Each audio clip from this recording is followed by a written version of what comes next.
Olá pessoal, tudo bem? Bem-vindos aí ao nosso retorno do nosso estudo da Palavra de Deus. Eu gostaria de começar esse momento desejando para todos nós um ótimo ano, um ótimo 2022. Nosso desejo é que vocês tenham tido aí um momento de descanso, um momento de adoração a Deus também, um momento de comunhão familiar. Espero que tudo tenha ocorrido bem com todos vocês. E que esse ano possa ser abençoado, que nós possamos ter momentos como esse, ao qual nós temos a oportunidade de estudar a Palavra de Deus, estar com Ele, usufruir de todos os ensinamentos que Ele tem para nós, que mais uma vez o desejo seja que isso traga transformação ao nosso coração, nos conforme mais à imagem de Cristo, para que possamos cumprir o propósito para que fomos chamados, propósito de glorificar o nome de Deus, de servir, de viver em comunhão com Ele, em união com Ele, união que ela é estabelecida e fortalecida cada vez mais na obediência, e que Deus nos capacita para que nós andemos. Essa obediência que nós temos a Ele hoje é algo que Ele nos dá, é algo que nós alcançamos ao crermos em Cristo como nosso Senhor e Salvador, e agora, por meio da habitação e da condução do Espírito Santo nas nossas vidas, nós podemos então obedecer. Então que esse ano possa ser um ano de muita graça, de muita misericórdia, de muito amor, de muita comunhão. Oramos mais uma vez em favor da pandemia também. Sabemos que tem avançado, a vacinação foi positiva o ano passado, mas ainda existem muitos desafios, então também que possa ser um ano que a gente saiba lidar com isso da melhor maneira, pergunte a Deus o que Ele espera de nós nesse momento, tanto em relação àquilo que a gente faz, quanto àquilo que a gente pode suportar os nossos irmãos, E também por um ano que temos eleição, e a gente sabe aí, o cenário que se apresenta é um cenário um pouco crítico, de discussões, de divisão, e nós como filhos, e nós como irmãos, devemos tomar cuidado com isso. Porque essa desunião, ela só agrada a Satanás, não agrada a Deus. Não é o propósito de Deus para nós. Então, que antes de tudo, que a gente possa entender o que Deus espera de nós. E quando entrarmos em alguma discussão ou algo que possa trazer desunião, a gente leve isso em consideração. Então, que nesse ano a gente tenha em mente, esse serviço a Deus, principalmente na comunhão e na união dos santos, e não só dos santos, também dos outros, para que a imagem de Deus possa ser revelada para eles por meio daquilo que nós podemos fazer, Então, que isso seja o nosso intuito esse ano. E como a gente está começando o ano, eu orando bastante a Deus a isso, pedindo uma orientação de que livro estudarmos, Nada melhor do que começar o ano começando pelo primeiro livro da Bíblia. Então, eu gostaria de compartilhar um período com vocês o livro de Gênesis, livro que vai falar sobre a origem das coisas, vai falar sobre o princípio de tudo, e vamos iniciar o ano então estudando o princípio de tudo. Às vezes a gente olha o livro de Gênesis como algo muito distante, realmente e tem também uma parte inicial um pouco truncada, principalmente na hora ali das genealogias. Então a gente começa a ler Gênesis, começa até empolgado. A hora que chega nas genealogias a gente dá uma esfriada, porque é difícil entender e compreender o porquê daquilo ali, mas nós vamos ter oportunidade de falar um pouco sobre isso e da importância das genealogias também na leitura bíblica. E vai ser bacana a gente entender a importância de lermos sempre Gênesis, meditar sobre ele, naquilo que tem hoje de impacto na nossa vida, a relação que isso tem com o Novo Testamento, e aí não vale só para o Gênesis, para o livro de Gênesis, mas para todos os livros do Antigo Testamento, eles são importantes também para a compreensão do Novo Testamento. Se a gente começa a ler a Bíblia pelo Novo Testamento e descarta aquilo que está escrito no Antigo Testamento, a gente vai ficar com muita dúvida, a gente não vai ter uma compreensão. Por exemplo, para que eu preciso de um Salvador se eu não sei o porquê disso? E isso vai nos estar revelado no livro de Gênesis, que uma vez o homem pecou e por ter pecado agora ele precisa de um Salvador. Então essa conjunção dos livros do Antigo Testamento e aqui no livro de Gênesis com aquilo que nós sabemos hoje do Novo Testamento, da obra de Cristo, nós vamos ler e nós vamos ver até revelações de Cristo aqui no livro de Gênesis. Isso é muito legal. Então, eu espero que a gente possa usufruir desse momento aqui de ter, né, essa conjunção, assim como fizemos no estudo de Isaías, que a gente possa fazer da mesma forma do livro de Gênesis, né? Antes de tudo, vamos orar, pedir a orientação de Deus, que Ele possa nos guiar nesse ano, que Ele possa nos guiar nesse momento, e a gente possa, então, ser transformado assim como temos dito, né? Papai, muito obrigado por mais esse ano que se inicia nesses estudos que o Senhor nos incentiva, que o Senhor nos propõe. Muito obrigado por tudo que o Senhor tem feito até aqui, por mais um ano que o Senhor nos protegeu, por todos os momentos que tivemos aí de festividade, momentos que tivemos a oportunidade de lembrar do teu nascimento aqui como homem encarnado na pessoa de Cristo, também na virada de mais um ano, essas viradas de ano que nos dão energia nova, novas esperanças, nós entendemos como uma renovação de um ciclo e o Senhor também nos dá essa oportunidade para que venha esse ânimo, para que venha o desejo de algo novo. Então nós somos muito gratos por tudo isso que o Senhor nos abençoa e gratos por mais esse ano então que temos para viver para a glória e honra do teu santo nome. Mais uma vez, humildemente, nos apresentamos diante do Senhor, entendendo a total dependência que temos da ação do Senhor em nossas vidas, tanto por meio do seu Santo Espírito, por meio da tua palavra, por meio da tua escolha, por meio da salvação e do exemplo de Cristo para nós, que isso se fortaleça nesse ano, que isso se fortaleça nesses estudos, para que a gente possa usufruir da melhor maneira. Entregamos ele agora nas tuas mãos, já pedindo desde já que o seu Santo Espírito fale aos nossos corações, traga o entendimento e produza fruto, produza ações que realmente reflitam o Senhor nas nossas vidas e que pessoas possam ser alcançadas por isso. O nosso desejo aqui é simplesmente conhecer, amar, se relacionar com o Senhor.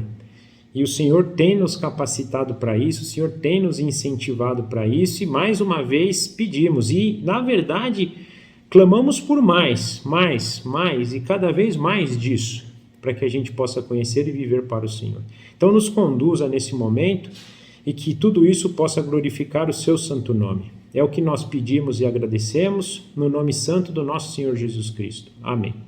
Então, gente, antes da gente começar o livro de Gênesis, né, nós vamos fazer uma introdução rápida, até para a gente entender o cenário ao qual esse livro foi escrito, o momento dele e o propósito para qual então o escritor fez com ele. Um dado importante para a gente, o livro de Gênesis, o significado do nome Gênesis, né, ele tem na sua origem da Septuaginta, que é a tradução grega, que a gente em muitas traduções usa para as nossas traduções aqui, ele tem como o nome Origens, então é a origem das coisas, né? E no texto hebraico ele tem como título principal No Princípio, que penso até ser o nome do primeiro versículo, né? Se a gente ler então Gênesis 1, nós temos: no princípio criou Deus os céus e a terra. Então o título hebraico vem desse no princípio, e o título grego fala de origens.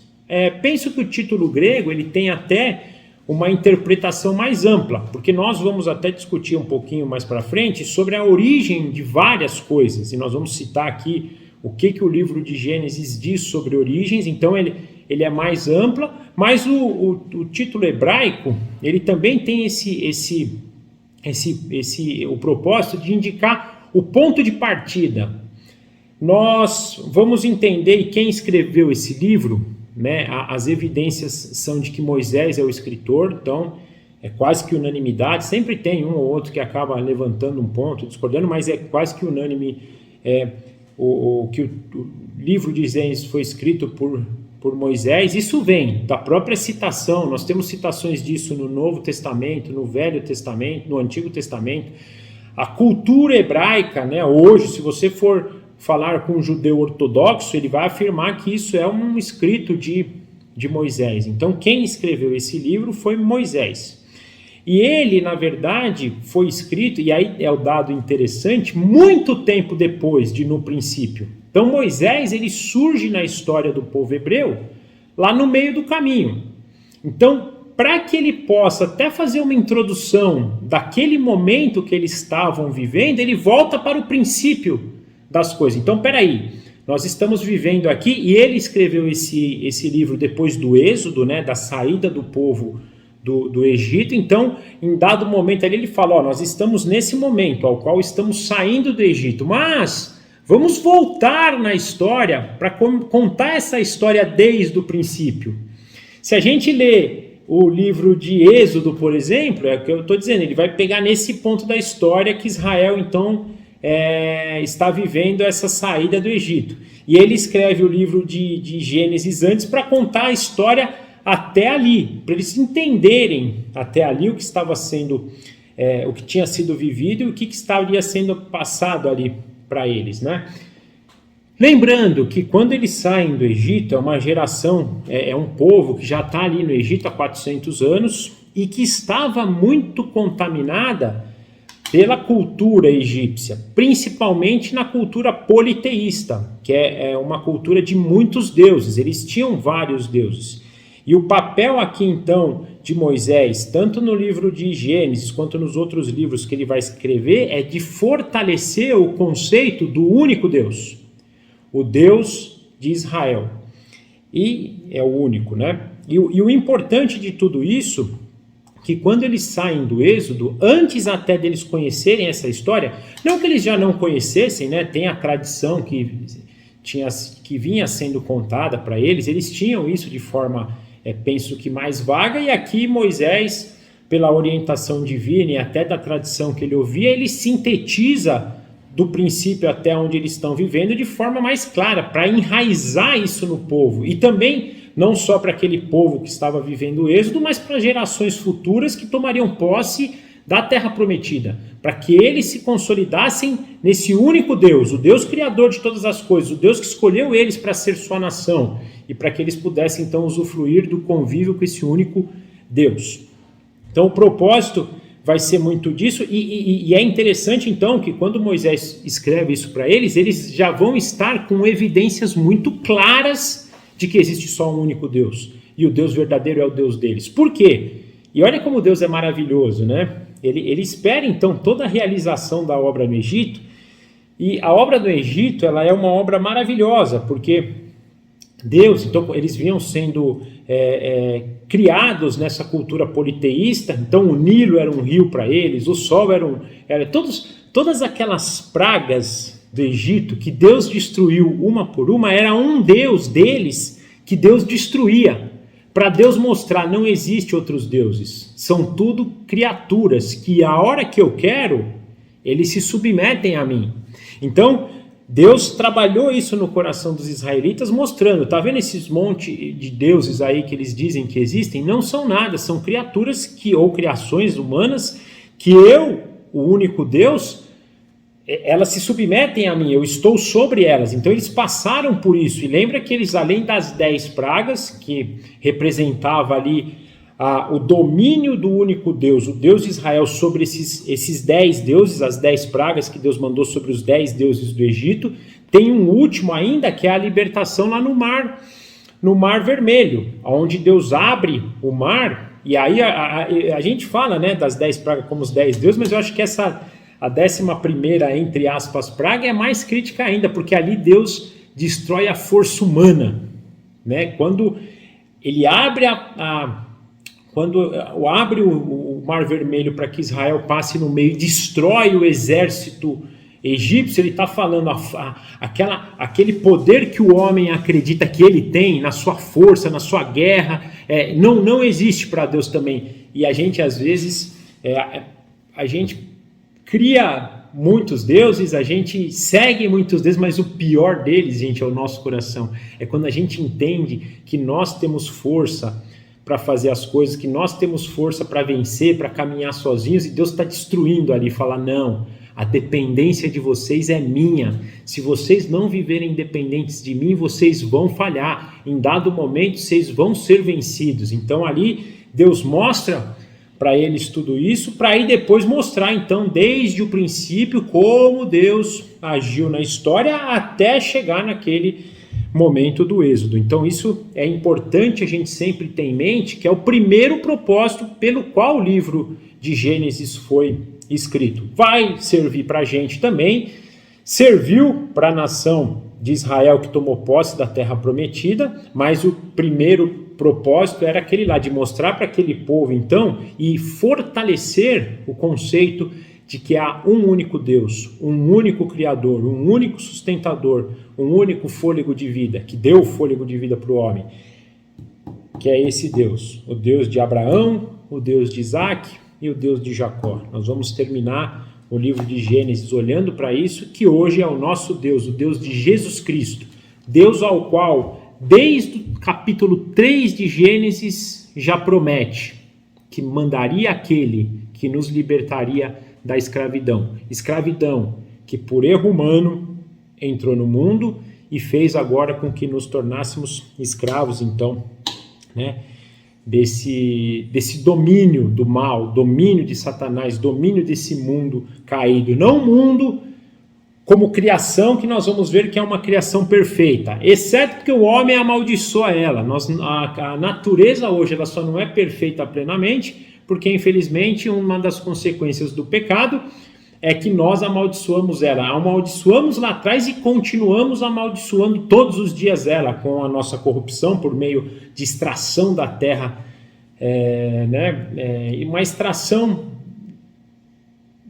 desequilibrada, para que a gente tenha mais recursos em abundância, por não cuidar dela, né? E aí, gente, não adianta a gente só culpar empresas, não, a gente tem que se culpar todos nós, porque quando a gente anda de carro, a gente está criando problema para a camada de ozônio, por exemplo. É um exemplo básico e banal que eu estou dizendo, né?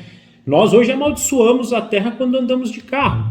Por quê? Porque nós emitimos, né, o CO2 destrói a camada de ozônio, então logo a gente está destruindo aquilo que Deus criou em perfeição. Ah, mas então nós não devemos andar de carro? Infelizmente a nossa vida hoje se condicionou a isso, mas às vezes a gente precisa pensar, né? Se é necessário sempre, né? A gente cria essas facilidades para a locomoção, isso é muito bom, porque a gente vai para um lugar, vai para o outro, mas será que esse é bom no sentido da nossa visão hoje, mas será que esse era o propósito de Deus, né? Mas é algo que no futuro a gente vai discutir, vai descobrir com mais exatidão, quando Deus voltar a nos explicar essas coisas, mas isso nos mostra o quanto nós causamos mal à criação de Deus.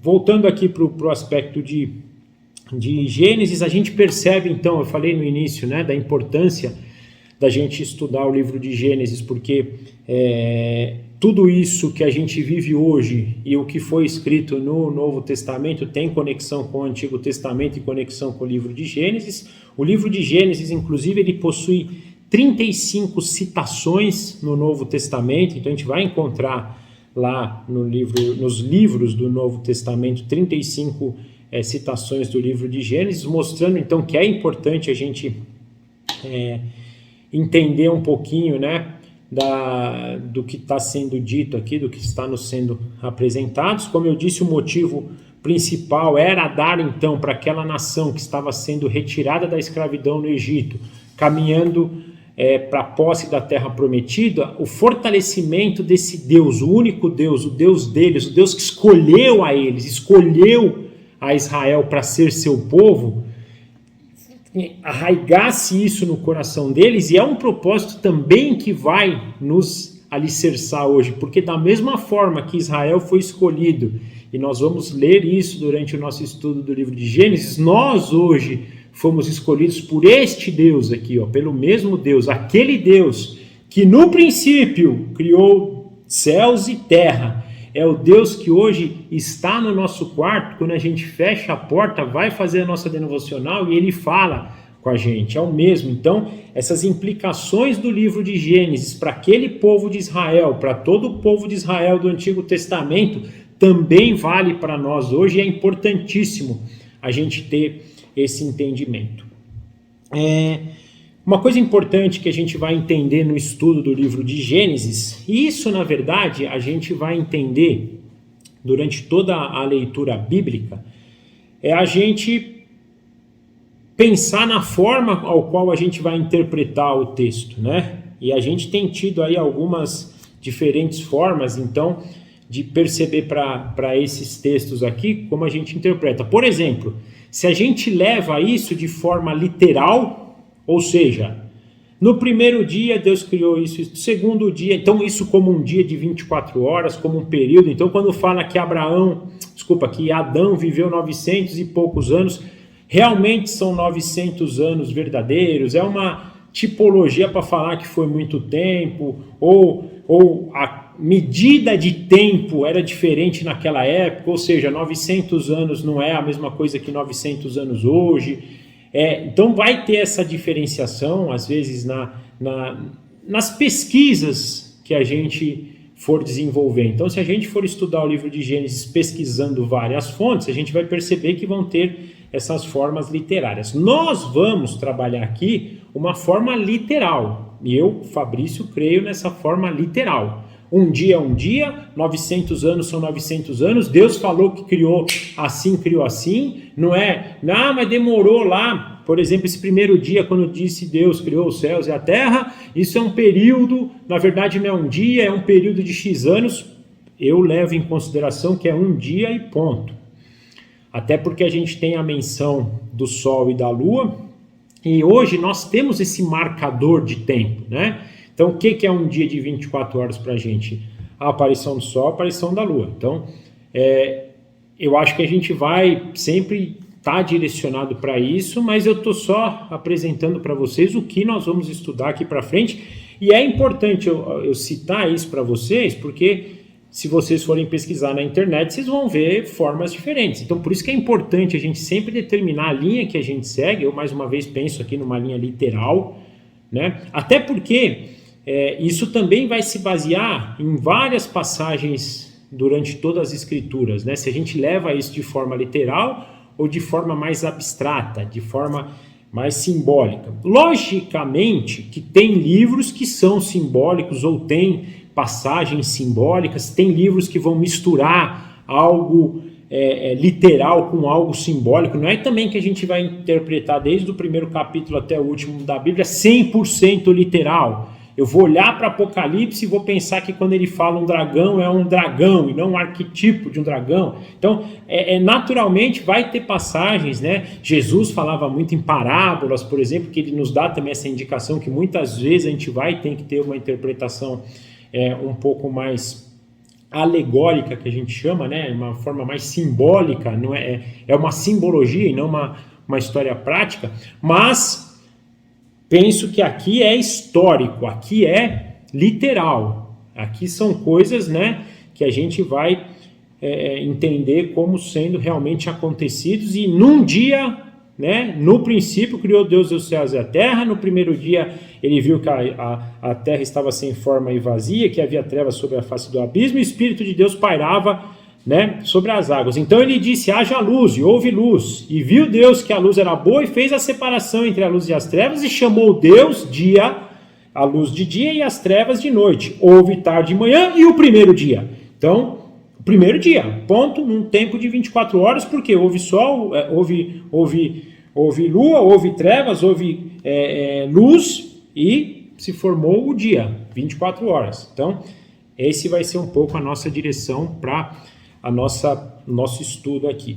Mas, gente, mais uma vez, como eu tenho dito, com toda a humildade, com toda a reverência, com todo o respeito a quem olha de forma diferente, eu tenho, deveria me dedicar mais à leitura bíblica, mas o pouco que eu tenho me dedicado à leitura bíblica, cada vez mais eu entendo isso como uma questão literal, né? Até porque, quando a gente entende isso de forma literal, a gente vai criar na nossa cabeça uma leitura correta até do que vem para o final disso, né?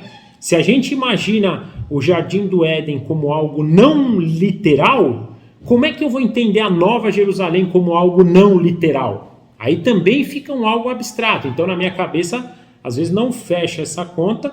Se eu não pensar aqui, eu não vou pensar lá. Aliás, só fazendo já aproveitando e dando um spoiler para vocês, provavelmente a gente vai falar isso a semana que vem, sobre essa relação entre Jardim do Éden e Nova Jerusalém, e tem alguns marcadores para nos identificar o Jardim do Éden como a Nova Jerusalém, principalmente pela árvore da vida, que tinha no Jardim do Éden, foi retirada da terra e hoje está lá na Nova Jerusalém, que um dia vai descer e vai estar aqui novamente, né? Então é importante a gente ter, sempre quando a gente fala então dessa questão literal, porque a hora que a gente cravar isso aqui, isso vai valer para lá também. E se a gente não espera, pelo menos eu penso, né, que se a gente não espera, por exemplo, a Nova Jerusalém de forma literal, a nossa esperança ela é um pouco distorcida, ela não vai ser tão intensa como aquilo daqueles que esperam realmente, né, essa riqueza literal. Olha só, essa riqueza literal, porque, gente, imagina que na Nova Jerusalém nós viveremos num lugar igual ao Jardim do Éden, na verdade, igual com uma diferencinha a mais só. No Jardim do Éden ainda houve a possibilidade de queda, e é o que aconteceu com Adão e Eva. Lá na Nova Jerusalém vai ser o que a gente tinha aqui no Jardim do Éden, mas sem a possibilidade da queda. Ou seja, nós não vamos mais ser tentados pela serpente e nós estaremos em comunhão plena com Deus. Então Deus vai estar conosco lá sempre, e onde tudo é de todos, né? E nós viveremos em comunhão e unidade um com os outros. Isso é maravilhoso, isso é perfeito. E até, né, pensando de algo mais profundo, né, a perfeição disso, né, quando a gente vê aqui a pureza com que Adão e Eva andavam e viviam, isso era maravilhoso, porque a gente podia ter esse entendimento, então, dessa pureza, é aquilo que nós vamos ter lá também, essa pureza, uma pureza tão linda, que você pode andar pelado, que você não vai ter maldade nisso. Olha que coisa linda isso, né? Então, mas eu estou focando aqui bastante nessa questão da gente entender de forma literal, para a gente poder pensar bastante sobre isso, e isso fortalecer a nossa expectativa, trazer um gostinho, nossa, isso aqui que eles viveram, nós viveremos lá, nós contemplaremos, Deus vai também caminhar conosco, Deus vai nos chamar pelo nome, assim como chamou Adão. Veja bem, Deus já nos chama pelo nome, mas eu estou dizendo assim, literal, aqui na terra. Fabrício, onde você está? Estou aqui caminhando, e aqui estou, Senhor, e vendo isso, né, visivelmente, é isso que a gente tem que almejar. Outra coisa importante que a gente vai perceber, então, no livro de Gênesis, e a gente já falou isso no começo, é sobre a origem, então, das coisas. Então, a gente tem, né, no estudo que faremos, nós passaremos pela origem dos céus e da terra e pela origem dos seres viventes. Então, se a gente olhar para o capítulo 1 de Gênesis e o início do capítulo 2, na verdade o capítulo 2 inteiro, só que o capítulo 2, a partir do versículo 4, vai nos dar uma visão mais do lado humano, né? Então, a criação de Adão e Eva e tudo que Deus confiou a Adão e Eva. Mas então, o capítulo 1 e o capítulo 2 nos dão esse cenário da criação, da ação de Deus, né? E Deus falando que tudo que ele criou era bom, e ele termina, que eu acho que é um dos trechos mais lindos, eu gostaria de ler com vocês aqui, quando ele fala que tudo é muito bom. Então, no versículo 31 do capítulo 1, nós temos assim: viu Deus tudo quanto fizera, e eis que era muito bom, e houve tarde e manhã o sexto dia.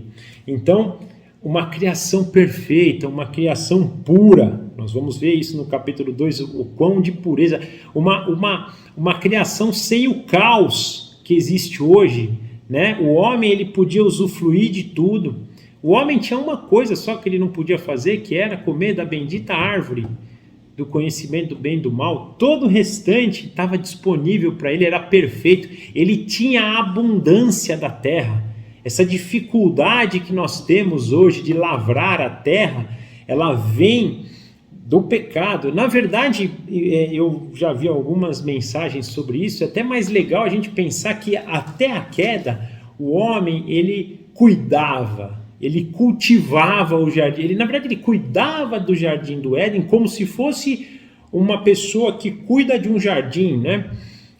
O jardineiro. Então o jardineiro é aquele que cuida, o jardineiro ele cuida e ele contempla o seu jardim.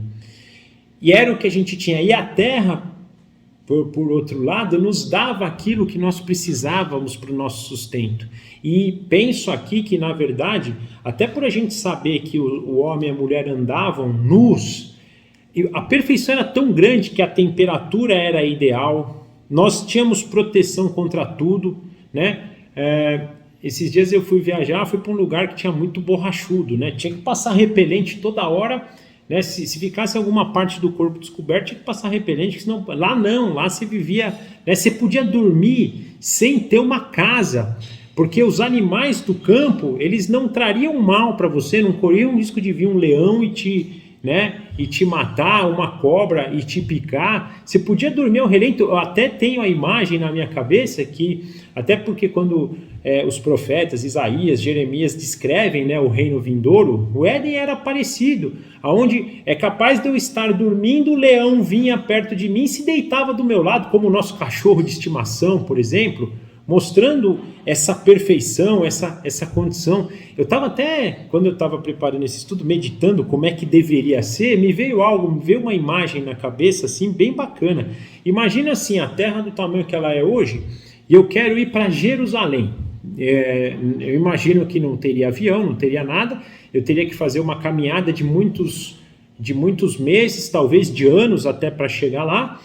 Só que é uma caminhada que você vai fazendo paulatinamente. Então vai lá, vou andar 15 quilômetros hoje, 10 amanhã, 5, 20, e a gente não ia cansar, né? Porque o cansaço penso que vem da queda também. Nós íamos caminhando, gente, a gente ia parar em qualquer lugar e ia poder usufruir da terra. Eu poderia passar num lugar, ver uma macieira, pegar uma maçã, comer, me alimentar, ia ver um açude, beber água, beber, ia poder deitar ali num campo, tirar o meu descanso, ninguém ia me atazanar, ninguém ia me fazer mal, nenhum bicho, nenhum homem, nenhum inseto, ninguém. No outro dia eu acordava, continuava, não ia precisar de roupa, porque, né, a gente andaria nu e estaria protegido contra isso, a temperatura seria ideal, porque até se eles andavam nus, a temperatura era ideal, né? Olha que perfeição. Então, quando a gente vê as origens e vê que Deus criou e tudo isso era muito bom, a gente tem que sempre pensar nisso, sempre lembrando que esse muito bom, que foi contaminado e hoje é amaldiçoado pelo homem, um dia será restaurado e voltará a ser muito bom. A nossa esperança,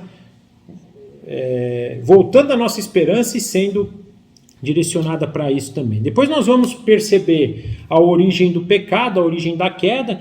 Então no capítulo 3 nós vamos entrar nessa parte triste da história, parte que nos afeta, e infelizmente hoje estamos sobre ela, né? Mas ali também nós já vamos perceber a origem da providência divina. No capítulo, eu gostaria de ler com vocês aqui, no capítulo 3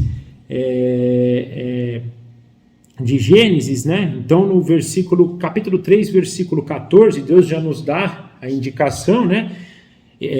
Versículo 14: Então o Senhor Deus disse à serpente: Visto que isso fizeste, malditas é entre todos os animais domésticos e o és entre todos os animais selváticos.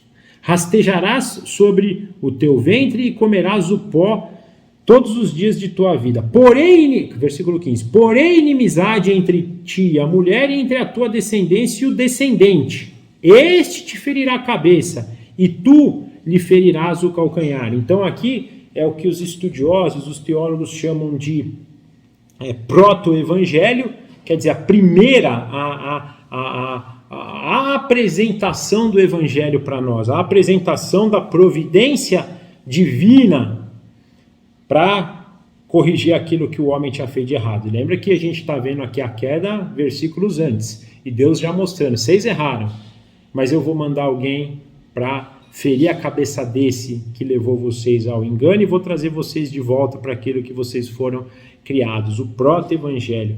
Então já nos mostrando, e aqui é a questão de que Cristo sofreria, né? Na carne, no pé aqui, aquele na indicação do calcanhar, que ele venceria a serpente, ele venceu, mas a serpente, para que ele vencesse a serpente, ele teria que ser ferido. Uma indicação de que primeiro, para ele ser o rei, para ele ser o leão, ele tinha que ser sofredor, o cordeiro. Através da obra do cordeiro seria estabelecido o leão. Através do sofrimento viria a glória, viria o reino. Então, Deus já nos mostrando na origem isso, o proto-evangelho, a primeira indicação de Cristo. E, gente, uma coisa importante, nós vamos começar a perceber aqui também o início dos sacrifícios, que infelizmente no primeiro relato traz até o assassinato de Abel por meio de Caim, mas já mostrando, então Caim e Abel ao sacrificarem, ao apresentarem oferta para Deus, já mostra que na cabeça deles, eles têm essa questão do evangelho incutida. Abel de forma correta, Caim de forma errada. Mas já tem, porque se eles estão apresentando sacrifício para Deus, esse sacrifício já trazia isso na sustentação e na provisão divina de que Deus traria então a salvação. Então já nos mostrando também a origem do sacrifício, a origem da maldade humana relatada então no homicídio de Abel por meio de Caim. Ele mostra uma coisa legal, que é a origem. Isso começa em Adão, mas aí ele começa em Sete, nos dá essa referência, que Deus sempre tem um remanescente. Ele sempre põe, muitos teólogos dizem também, da semente santa. Ele põe a semente santa em certa genealogia, para que o propósito dele seja cumprido. Então, em todo momento da história, desde Adão até o último homem, vai ter maldade, vai ter muita gente desvirtuada, perdida, entregue aos desejos desse mundo. Porém, Deus tem uma semente, uma geração, um povo que ele mantém ali puro, para que o seu propósito seja cumprido. E aí nós vamos ver isso por meio da descendência de Sete. Essa descendência de Sete, ela vai se mantendo até chegar a Noé. Noé, nós temos aquela história trágica de como o homem tinha se tornado mau, inclusive outros descendentes de Sete, mas Deus preserva Noé e sua família, e Deus, no auge da sua ira, despejando a sua justiça sobre a terra, preserva a família de Noé, ali onde ele deposita a semente santa, e de Noé começa então uma nova geração que passa por Sem e vai chegar até Abraão. Até aqui na história, Deus nos mostrando a provisão dele, de Adão até Abraão como raça humana, mesmo que a raça humana tivesse pervertida, as gerações de Caim, a geração de Sete que se perdeu, mas ainda Deus olhava para a raça humana como um todo. Aí ele se volta agora para uma nação, e a criação da nação de Israel na escolha de Abraão. A escolha de Abraão, ela determina essa nação, mas dentro da genealogia de Isaac e de Jacó, porque nós sabemos na história hoje já também que existe a genealogia por meio de Ismael, que hoje é o povo árabe, que inclusive é um povo que está confrontando aí a nação israelita. Até hoje eles brigam lá pela Terra Santa, é uma briga bem e até com os cristãos também, Então nós percebemos a origem então da nação de Israel. Voltando um pouquinho antes, nós percebemos, e o livro de Gênesis nos relata a origem das nações. Não existiam nações, existia um único povo. E aí em Babel, no histórico, no relato da Torre de Babel, nós percebemos então a divisão das nações, quando Deus cria as línguas e separa eles pela terra, aí criam as nações. E aqui tem um ponto importante, quando a gente fala então de Moisés trazer essa história para os israelitas, mostrar como foram criadas as outras nações, e principalmente aquelas nações cananeias que eles iam tomar a terra deles, e Deus tinha pedido para destruí-las, e a iniquidade que eles estavam vivendo. Então também tem esse propósito de mostrar o início das nações ali na Torre de Babel.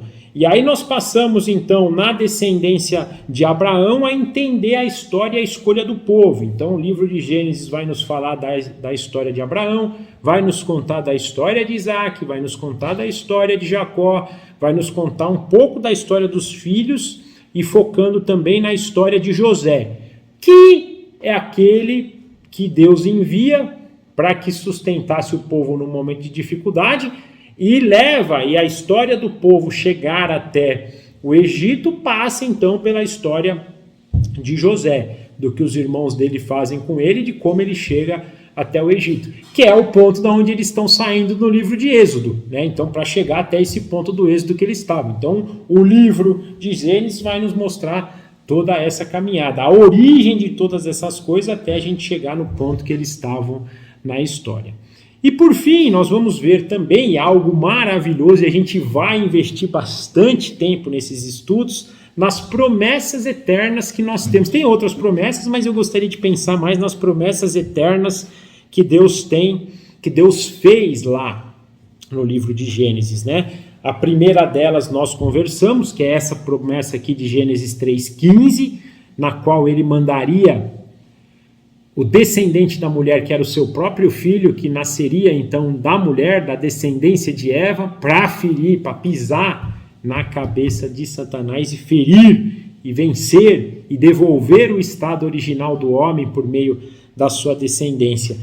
A gente vai perceber, gente, nós vamos logicamente estudar aqui as promessas que estão no livro de Gênesis, mas em outro momento talvez a gente estude, mas se vocês quiserem estudar também as promessas de Deus por isso, a gente vai perceber que as promessas vão se afunilando, né? Então essa primeira promessa em Gênesis 3 vai falar, que é a segunda promessa que nós vamos estudar, que Deus faz para Abraão em Gênesis 12, depois em Gênesis 15. Então nós vamos perceber que vai avançando, vai afunilando. Depois Deus vai chegar e vai fazer uma promessa com Davi também, afunilando cada vez mais, até chegar na consumação, que é Cristo, que é a promessa final, que começa aqui em Gênesis 3 e vai terminar lá na sua vinda. Na verdade vai terminar na segunda vinda, com a restauração final, aonde a gente até vai perceber, né, as bênçãos que Deus deu para Abraão, que vão estar implicadas lá no futuro, de dar para ele, né, uma terra, uma descendência e uma bênção. As três principais promessas que a gente vê no capítulo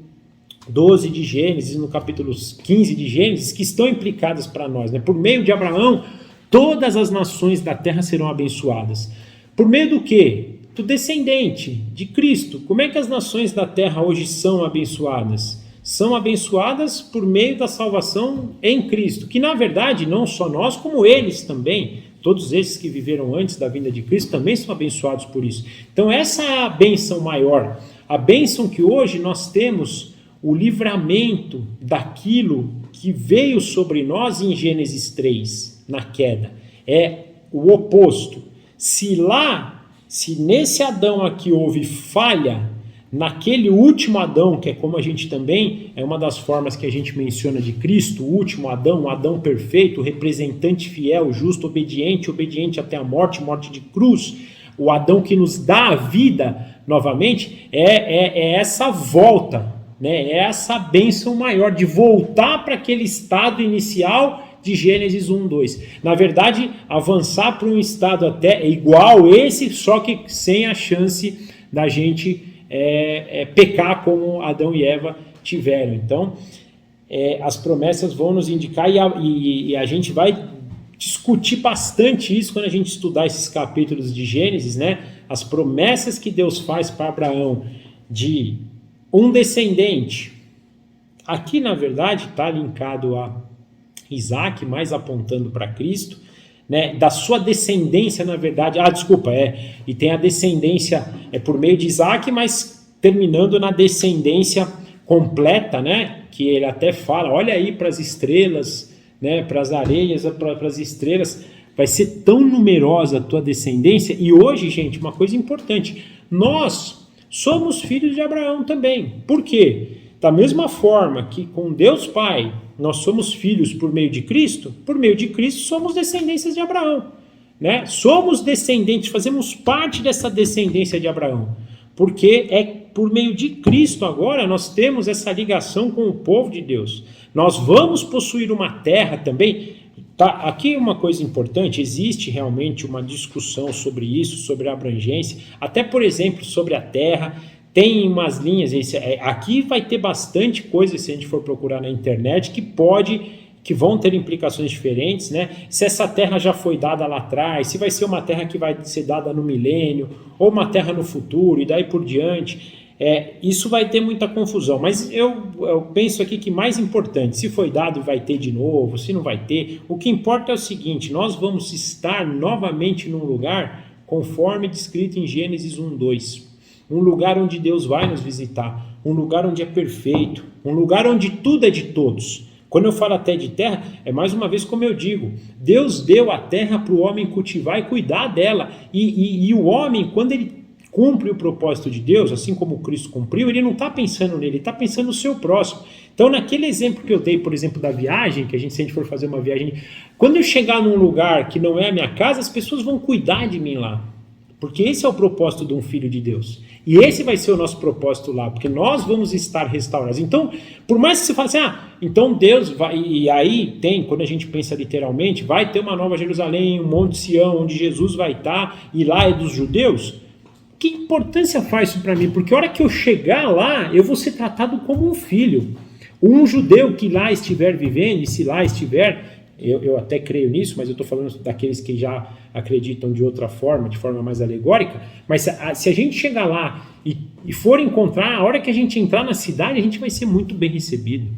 Os judeus vão receber a gente de mãos abertas, Cristo vai receber a gente de mãos abertas, nós vamos se sentir em casa, nós vamos poder ir numa oliveira e pegar uma oliveira da azeitona, nós vamos poder ir numa macieira pegar uma maçã, nós vamos poder pegar uma uva do cacho deles, não vai ter aquele negócio, esse aqui está na minha propriedade, hein, então você não pode pegar, não tem isso, é tudo, pelo contrário, acho que a tendência até eles virem, tá aqui, cara, quer uma uvinha? Quer uma azeitona?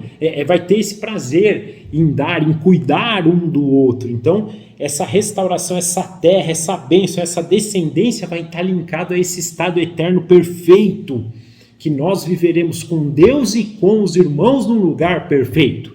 Isso, indiferente, né, se eu vou estar aqui no Brasil, vai ter Jerusalém, se lá é dos israelitas, que é dos... uma coisa importante, né, também que eu penso aí, eu falo contra isso, né? Houve Babel, onde foram criadas todas as nações. O estado perfeito é voltar àquilo que não tinha em Babel. Lembra, o estado perfeito que eu considero é a gente voltar para o estado original. Nações não era do estado original, nações veio em Babel. Então é outra coisa também, mas indiferente, nós todos teremos uma terra, nós todos estaremos na presença de Deus, nós todos como descendentes de Deus, representados aqui na descendência de Abraão, viveremos para isso, para a glória eterna de Deus. Então é isso que nós vamos estudar e sempre trazendo isso em mente, que isso nos dê esperança para guardar essa terra prometida. Na verdade, nos dê esperança até para já viver muito disso, porque a gente ainda não está lá, mas já pode tomar posse de muita coisa da cultura do reino que vai prevalecer lá, a cultura do reino de Cristo, né? Quando a gente estuda o Sermão do Monte, quando a gente estuda aquilo que Deus espera de nós, de todo o coração, de toda a força, de todo entendimento, é um treinamento já para aquilo que nós viveremos lá. Então nós já teremos também essa oportunidade. Então isso vai ser o nosso estudo, espero que a gente possa usufruir dele da melhor maneira possível, que a gente possa evoluir, que a gente possa, a partir daquilo que vai ser nos ensinado aqui, também trazer tudo isso em nossas mentes e poder avançar. Amém? Foi isso por hoje, para o nosso primeiro encontro. A semana que vem, então, nós vamos entrar de fato no estudo bíblico, livro, capítulo por capítulo. Espero que vocês gostem e bem-vindos mais uma vez aí ao nosso estudo, a esse novo ano, que a gente possa realmente ter um ano abençoado, um ano dirigido por Deus e um ano que a gente possa estudar e crescer na graça, na sabedoria e no entendimento do nosso Senhor Jesus Cristo. Amém? Eu vou orar então finalizando e aí na semana que vem nós retornamos então ao nosso estudo. Papai, muito obrigado por esse primeiro encontro, obrigado pela tua palavra, pelos teus ensinamentos, que isso venha aos nossos corações e produza efeito. Nós pedimos que o Senhor transforme cada vez mais a nossa imagem, a nossa semelhança conforme a do Senhor, para que possamos glorificar o teu nome. Também consagramos esse ano ao Senhor, que o Senhor nos dê sabedoria, nos dê entendimento, nos dê paz, nos dê santidade, que nós possamos nesse ano ao qual teremos ainda desafios da Covid para lidar, teremos essa questão eleitoral, teremos desafios econômicos, financeiros, de saúde, nós sabemos, mas nós temos confiança que o Senhor está conosco em todos os momentos e pedimos humildemente que o Senhor traga esse entendimento para nós. Então, que nesse ano de 2022 nós possamos viver sobre a Tua verdade, sobre a Tua proteção, os Teus cuidados e os Teus caminhos. Nosso desejo ao final desse ano é que sejamos mais parecidos com o Senhor, então também clamamos por isso, que o Senhor nos habite com o Seu Santo Espírito, que nós tenhamos noção de quanto somos dependentes do Senhor e quanto precisamos do Seu Santo Espírito. Por favor, nos dirija para que tenhamos esse entendimento também, e nós consagramos esse ano ao Senhor, nos dirija em todas as coisas e nos faça participantes daquilo que o Senhor tem determinado. Nós agradecemos por esse momento, nós consagramos também essa semana ao Senhor, que nós possamos ter ânimo para estar presentes a semana que vem novamente e desfrutarmos de mais um momento na sua presença. Nós oramos assim agradecidos no nome do nosso Senhor Jesus. Amém. Tchau, gente. Obrigado. Boa semana. Até a semana que vem. Um abraço.